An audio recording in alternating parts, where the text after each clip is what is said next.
দেখুন, বহু মসজিদ থেকে মাইক নামিয়ে নিয়েছে, অনেকেই নামিয়ে নিয়েছে। আমাদের বিভিন্ন মন্দিরেও যে আওয়াজ চলতো আওয়াজ বন্ধ করা হয়েছে, কেবল সময় বাঁধা আছে, তার জন্য ওরা চালাচ্ছে, অন্যকে ডিস্টার্ব না করে। সরকার নীতিগতভাবে এই নিয়েছে সিদ্ধান্ত যে বিনা কারণে আওয়াজ বা নয়েজ পলিউশন হবে না, এবং সবাই মেনে নিয়েছেন। কোথাও অধিকার দেওয়া হয়নি কাউকে মাইকে বাজাবার, এবং সেটা পুলিশের সঙ্গে কথা বলে করতে হবে বলা হয়েছে। কোন মসজিদে পুলিশের সঙ্গে কথা বলে অনুমতি নিয়ে করা হয়েছে? তারপরে যদি কেউ কোর্টে যায় তো স্বাভাবিকভাবে সে তো হারবেই। এটা এক প্রকার সরকারকে চ্যালেঞ্জ করা, যারা করছে তারা ঠিক করছে না। দাদা, রাজ্য জুড়ে বিভিন্ন জায়গায় আমরা দেখছি অভিযান চলছে, এবং অভিযানে পুলিশের মধ্যে যারা ঘুষ খাচ্ছে তাদেরকে অ্যারেস্ট করা হচ্ছে।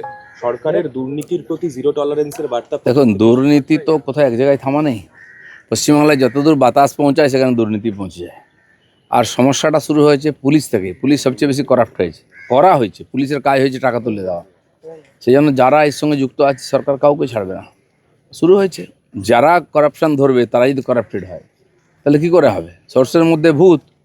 সেজন্য সমস্ত জায়গা থেকে করাপশান মুক্ত হোক আমরা চাই, সমাজও চাই। তো সব জায়গায় একই ধরনের শুরু হয়ে গেছে অ্যাক্টিভিটি।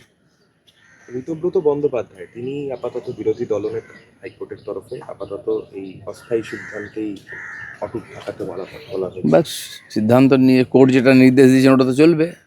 তারপরে যেরকম ঠিক হবে পরবর্তীকালে সেই বিধান অনুযায়ী বাকি ঠিক হবে। আদালতে যখন কেস গেছে আদালতে ঠিক করবেন। কিন্তু স্পিকারের ক্ষমতা আছে, বিধানসভায় তিনি ডিসিশন নিতে পারেন, তথ্য ইত্যাদি তার কাছেই আছে। আর সব কিছু এক্সপোজ হয় না, করা হয় না, অনেক কিছু গোপনীয়তা থাকে, অধিকার দেওয়া হয়েছে স্পিকারকে, বাকি তো বিচার্য। আরো ভালো ভালো খবর দেখতে সাবস্ক্রাইব করুন বাংলা হান্টের ইউটিউব চ্যানেল। বাংলা হান্টের আরো খবর দেখতে নজর রাখুন। বাংলা খবর মানেই বাংলা হান্ট।